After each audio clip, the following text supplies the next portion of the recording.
Hai Sobat Buayan, siapa sih yang gak kenal sale pisang? Makanan olahan dari buah pisang itu loh. Mau tahu nggak cara buatnya dengan budget yang ekonomis dan gak pakai ribet? Ikutin yuk! Nah, sekarang kita udah sama Bu Eni nih, salah satu produsen sale pisang di Jogja. Hai Bu, apa kabar? Halo juga, kabar baik Mbak. Boleh nggak Bu diceritain dulu gimana sih asal mulanya bikin sale pisang ini sejak kapan? Atau ini dari mana gitu? Apakah turun-temurun atau gimana? Oh ya, kalau bikinnya itu baru tahun 2008 bikin sendiri. Tapi sejak kecil saya udah bantu orang tua produksi sale pisang dari umur SD. Oh. Ya, kalau sekarang bikin sendiri dari 2008 sampai sekarang. Mungkin boleh nggak Bu diceritain dulu nih bahan-bahan utamanya buat sale pisang itu apa aja ya? Oh ya, kalau sale pisang tentu saja bahannya cuma pisang. Tapi pisangnya kita juga harus tentuin yang harganya yang lebih ekonomis, yang pisang apa. Kalau misalnya nanti harganya aja udah mahal, nanti kita di harga jualnya juga katut mahal. Jadi kita pakai pisang pisang uter yang harganya lebih ekonomis. Oke, terus kalau untuk gorengnya sendiri pakai tepung apa aja mungkin? Oh ya, kalau gorengnya itu pakai tepung beras. Kalau tepung beras itu bisa kita bikin sendiri atau juga bisa bisa beli langsung di toko. Terus sama tepung terigu, gula pasir, garam, terus sedikit soda kue untuk kita supaya bikin renyah. Sama minyak goreng ya Bu? Nah, tentu saja minyak goreng karena kita sale pisang goreng ya. Oke teman-teman, kalau gitu kita langsung aja yuk lihat proses pembuatan sale pisang.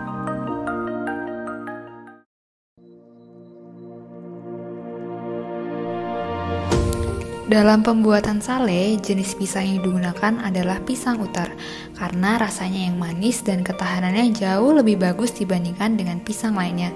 Tentu juga harganya yang ekonomis.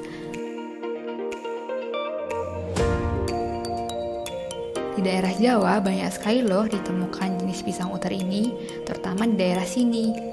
Eits, pisang ini juga harus sudah matang ya. Bisa dilihat dari teksturnya yang agak lengket dan warnanya yang sudah kuning. Lanjut tahap berikutnya nih, pisang diiris tipis kemudian disusun pada tempat yang datar dan berongga. Itu tips agar saat dijemur pisang lebih cepat keringnya karena panas mataharinya bisa merata dari atas maupun dari bawah. Jadi nggak lembab gitu. Nah, dalam video ini tempat yang dipakai namanya rigen, semacam tampah tapi ukuran dan lubangnya lebih besar.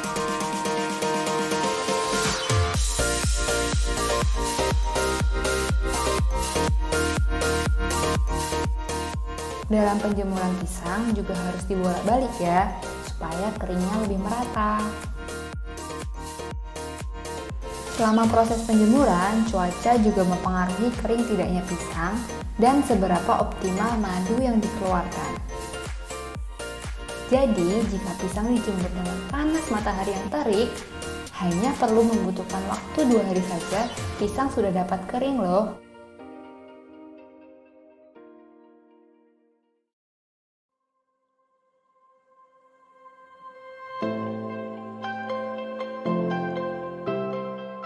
Setelah pisang kering, lalu masuk ke tahap penggorengan nih.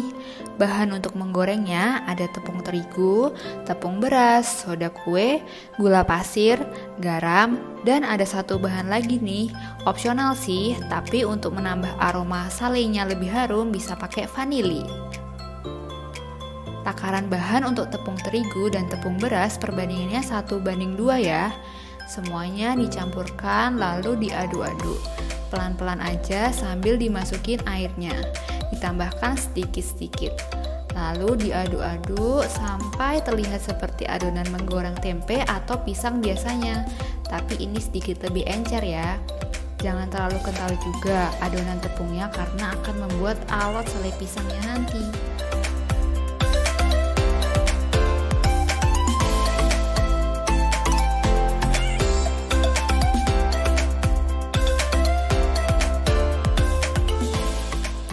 Jadi seperti ini nih tekstur adonan tepungnya, encer tapi masih bisa melumuri pisang untuk digoreng, supaya crispy juga tentunya.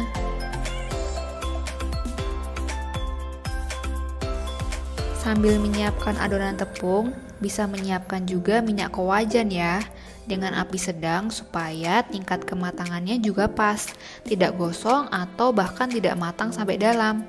Ditunggu hingga minyaknya panas.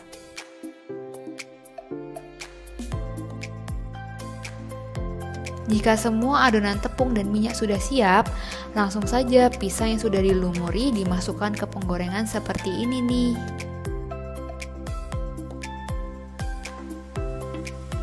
Boleh nggak Bu bagi tipsnya gimana sih goreng sale pisang biar tahan lama atau crispy gitu? Boleh. Ini nanti gorengnya dilihat warnanya ya, tepungnya. Nanti kan kita bisa lihat dari hasil warnanya ini kita tahu kematangannya. Kalau kayak gini masih basah.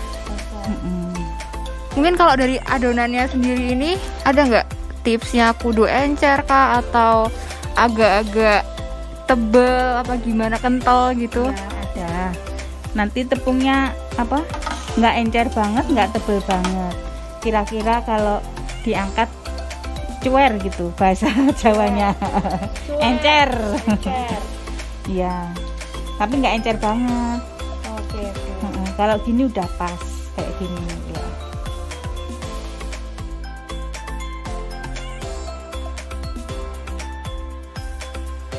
Kalau untuk gorengnya sendiri ada tipsnya nggak ya Bu? Mungkin biar nggak lengket atau ini kenapa harus perlu dua sotil kayak gini? Itu gimana ya Bu? Oh iya, ini harus pakai 2 sotil karena ini kan lengket. Kita pisahin pakai 2 sotil biar gampang. Terus kalau ini misalkan ada yang melengkung, kita lurusin biar nanti hasilnya lurus bagus. Untuk packingnya juga nanti lebih gampang. Iya. Jadi nggak lebih cantik juga iya, ya. lebih cantik, lebih rapi. Biar nggak putus-putus kalau di packing. Oh iya. Terus kalau untuk apinya sendiri nih, apinya kudu besar atau kecil atau gimana? Atau tergantung? Apinya yang sedang aja, nggak terlalu besar, nggak terlalu kecil. Nanti kalau kecil hasilnya juga nanti lemes, lama matangnya. Kalau besar nanti cepat gosong. Hasilnya nanti jelek, hitam, merah hitam gitu. Oke. Terus kalau apakah ini goreng sale pisang tuh harus pakai kompor kah? Atau bisa? Bisa, lainnya bisa, nggak harus pakai kompor. Kalau misalkan pakai keren atau tungku yang besar itu pakai kayu bakar malah lebih cepat. Nanti kita pakai wajannya lebih besar, minyaknya lebih banyak, nanti cepat matangnya. Hasilnya pun lebih banyak. Lebih cepat gorengnya. Lebih cepat gorengnya, memakan waktu juga biar lebih singkat. Iya. Lakukan hal yang sama sampai pisangnya habis untuk digoreng.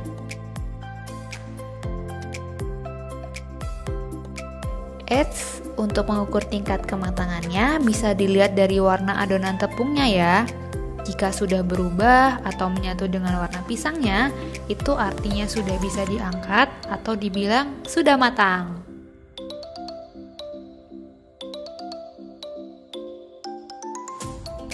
Setelah semua pisang selesai digoreng, kita tiriskan dulu ke tempat yang datar dan terbuka, supaya sale pisang yang panas bisa segera kering dan siap di packing atau dibungkus dalam kemasan.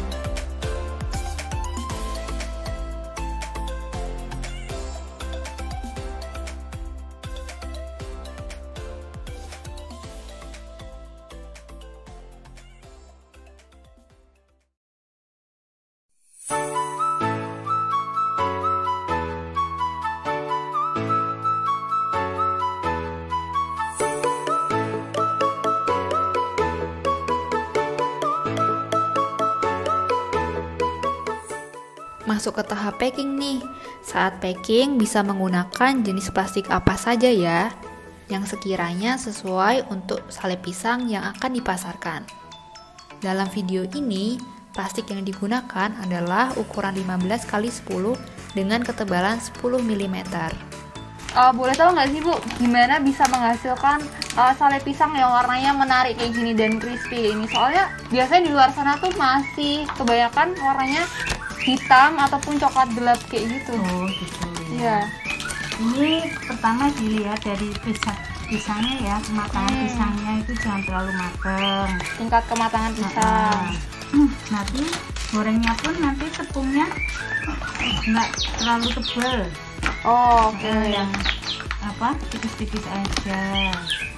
Nanti kan terus apinya juga pengaruh. Apinya Ya, sedang. apinya sedang aja. Nanti kalau kebesaran takutnya cepet gosong. Oh Itu iya. aja sih. Ada nggak sih Bu tips-tips untuk cara packingnya biar menarik, biar rapi gitu? Oh, ya, ada Mbak. Ini ya, nanti tak liatin. Ini kan sale pisang kalau udah digoreng kan ada tepungnya yang agak keriting-keriting gini. Iya, yang nggak rata Terus, ya. terus sama yang halus gini. Nah, yang halus ini kita taruh di atas. Jadi di luar. Di luar. Ya, Yang kelihatan. rapi, ya. Oke. Gitu. Terus kalau untuk natanya sendiri ini memang seperti ini atau bebas? Iya. Oh. Lebih baik kalau yang Ringkas. tengah itu kita apa ya namanya, dipalang gitu ya. Oh. Jadi supaya kenceng. Nanti kalau kita natanya sejajar kayak gini, kalau kita nggak kenceng ngelimnya, nanti juga geser-geser. Geser-geser. Iya. Wah, iya. Jadi untuk mempererat yang atas sama yang bawah gitu. Oke. Itu sih, cuma itu aja. Saat proses packing, ada trik dan tipsnya nih supaya sale pisang terlihat menarik dan rapi dalam kemasan. Jadi, bisa kita lihat hasil dari sale pisang ini. Di satu sisi ada bagian tepungnya yang keriting atau kurang rata, dan di sisi lain terlihat halus kan? Nah, untuk bagian halus diletakkan pada bagian atas seperti ini ya. Dimasukkan satu demi satu dengan susunan yang rapi dan rapat tentunya, agar tidak mudah hancur dan lempam. Kita pakai plastik yang ukuran 15 kali 30 cm dengan ketebalan 10 mili.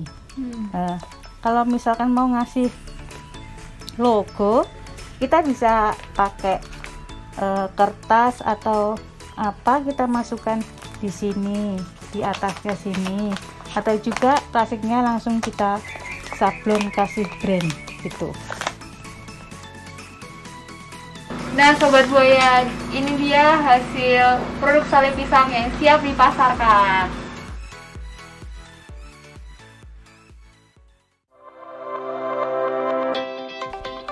Oke, kita lanjut ke tahap perhitungan untuk menentukan harga jual sale pisang ini ya. Untuk menetapkan harga jual yang pas, kita perlu menghitung HPP-nya dulu dari produk yang akan kita jual, sehingga harganya bisa masuk ke pasaran. Sebelum lanjut, apa sih HPP itu? Menurut Wegan, Keiso, dan Kimel, HPP atau harga pokok penjualan adalah total harga pokok barang dagang yang kita jual dalam satu periode. Singkatnya, adalah harga perolehan dari barang yang dijual. Langsung saja ke langkah-langkah mudah untuk menghitung HPP beserta contoh HPP dari sale pisang yang sudah dibuat. Pertama, menghitung harga bahan-bahan produksi. Bisa dilihat, untuk total bahan produksi di sini Rp89.500. Lalu dibagi dengan jumlah produk sale pisang yang dihasilkan 80. Setelah itu, ketemu harga bahan produksinya. Kedua, menghitung biaya gas. Di sini menggunakan tabung gas 3 kg, yang biasanya habis digunakan selama 15 jam. Jadi, bisa dihitung dari harga gas 20.000 dibagi 15 jam, hasilnya 1.333. Lalu, untuk menggoreng sale pisang ini, hanya menghabiskan waktu 2 jam.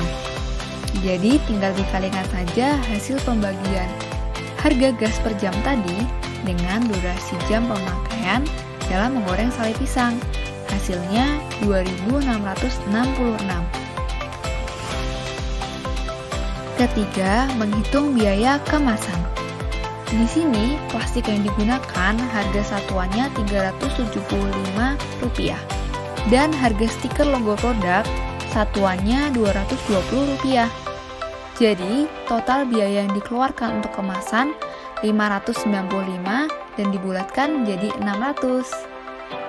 Langkah keempat, menghitung biaya listrik. Untuk menghitung total daya listrik yang dipakai dalam satu kali produksi dapat diuraikan seperti ini ya. Rumah produksi dengan daya listrik 900 watt memiliki nilai Rp1.024, sedangkan rumah produksi dengan 1.300 watt memiliki nilai Rp1.467. Nah, untuk total daya pemakaian dihitung dari daya listrik dari alat-alat yang digunakan untuk keperluan produksi dikali dengan durasi pakai dalam satuan jam dibagi 1000. Lalu, berhubung dalam pembuatan sale pisang ini hanya menggunakan sealer, jadi sealer dengan 300 watt dikali dengan 1 jam pemakaian dibagi 1000 hasilnya 0,3 kWh.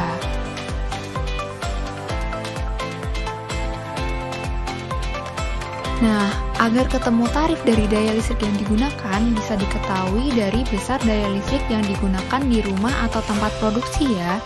Apakah menggunakan 900 watt ataupun 1300 watt. Lalu karena tempat produksi sale pisang ini memiliki daya listrik 1300 watt, maka tarif daya listrik didapatkan dari total daya pemakaian sebesar 0,3 kWh dikali Rp1.467. Hasilnya, tarif daya listrik yang dikeluarkan sebesar Rp440.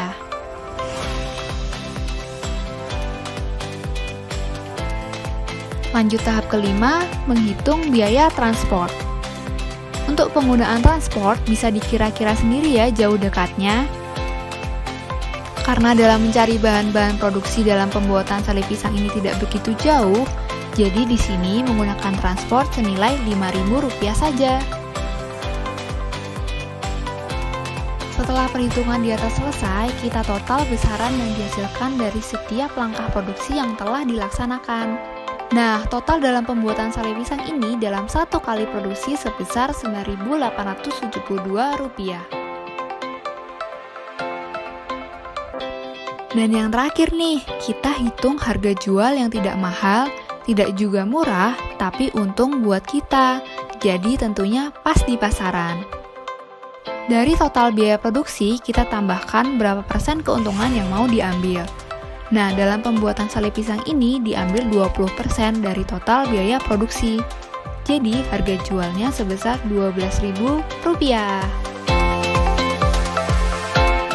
Nah, setelah menentukan harga jual, langkah selanjutnya adalah memasarkan produk sale pisang ini maupun berbagai produk lainnya. Di kondisi pandemi saat ini, kita perlu memanfaatkan kecanggihan teknologi secara optimal dan maksimal. Penjualan yang dulunya kebanyakan dilakukan secara offline, saat ini justru yang lebih diminati adalah penjualan secara online. Nah, berikut cara penjualan secara online melalui Google Bisnisku untuk memasarkan berbagai produk yang ingin dijual. Langkah pertama, buka Google Bisnisku, lalu klik Start Now. Selanjutnya, tulis nama bisnis Anda.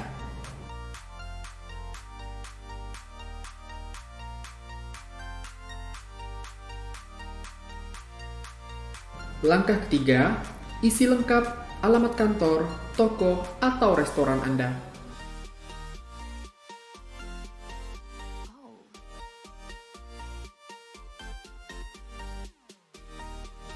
Langkah 4, sesuaikan alamat kantor Anda di Google Maps untuk memudahkan konsumen mengunjungi alamat yang sudah Anda tulis.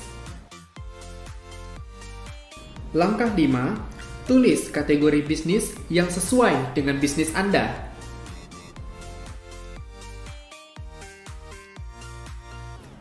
Langkah 6 adalah mengisikan nomor kontak atau handphone yang khusus untuk menerima telepon dari pelanggan. Langkah 7, Anda bisa memilih untuk menerima newsletter dari Google atau tidak.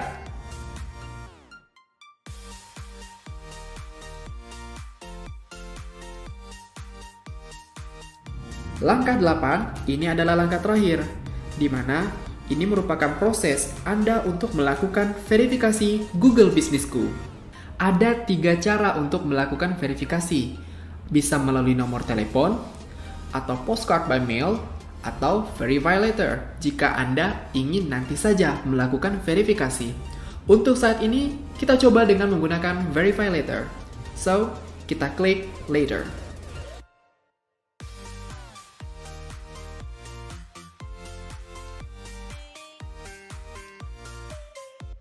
Oke, setelah melakukan pendaftaran, sekarang apa yang kita lakukan? Tentu saja dengan mengisi informasi mengenai bisnis Anda secara lengkap dan benar. Untuk mengisikan informasi bisnis Anda, langkah pertamanya adalah dengan mengisikan deskripsi singkat mengenai website Anda. Manfaatkan fitur ini untuk menjelaskan bisnis Anda kepada para calon pelanggan, misalnya bergerak di bidang apa dan apa produk unggulannya. Selanjutnya adalah dengan mengunggah foto, menambahkan foto kantor, perusahaan, pabrik, atau restoran Anda. Foto yang Anda unggah dapat meyakinkan pelanggan untuk membeli produk atau menggunakan jasa Anda. Selanjutnya pengaturan jam operasional. Anda bisa menambahkan juga jam operasional agar memudahkan pelanggan untuk menentukan kapan mereka bisa datang ke tempat bisnis Anda, terutama bagi bisnis-bisnis seperti restoran atau rumah makan. Selanjutnya, mengisikan fasilitas. Tambahkan juga informasi fasilitas yang Anda tawarkan, misalnya fasilitas-fasilitas seperti lounge khusus, tempat penitipan anak, outdoor dining, dan lain sebagainya. Yang kelima, menu. Tampilkan menu atau produk andalan Anda di Google Businessku agar pelanggan bisa mengetahui apa saja yang Anda tawarkan.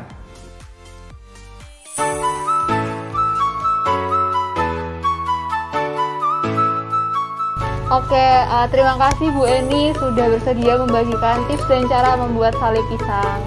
Ya, sama-sama ya Mbak. Semoga bermanfaat untuk semuanya. Amin. Oke Sobat Buayan, terima kasih sudah menyimak video ini sampai akhir. Semoga bermanfaat buat teman-teman semuanya. Dan jangan lupa buat tetap jaga kesehatan, tetap patuhi prokes. Sampai jumpa.